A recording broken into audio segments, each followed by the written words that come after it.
பணம் இல்லைன்னா எவனும் இல்லை யாருமே மதிக்க மாட்டாங்க. பணத்துக்கு அவ்வளோ மதிப்பு இருக்குது. ஆனால் பணத்தை உருவாக்குற நமக்கே பணத்தில் இருக்கிற மதிப்பு நமக்கு இல்லை.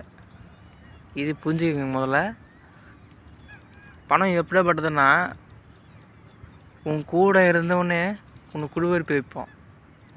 புரியலையா? ஒரு கதை சொல்கிறேன்.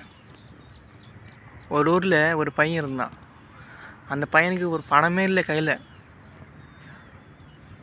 அவனை வீட்டில் யாரும் மதிக்கலை. ஆனால் ஒரு 4 வருஷம் முன்னே அந்த பையனுக்கு நிறைய பணம் இருந்தது, நிறைய புகழ் பேர் கிடைச்சது. அவன் தான் நினச்சான் இதெல்லாம் நமக்காகவே நினச்சான். அதுக்கப்புறம் தெரிஞ்சது இதெல்லாம் பணத்தை பார்த்து தான் வந்தது அப்படின்ட்டு. புரிஞ்சுக்குங்க. பணத்தை பார்த்து வர நம்பாதீங்க, உங்களை பார்த்து வர நம்புங்க. நன்றி.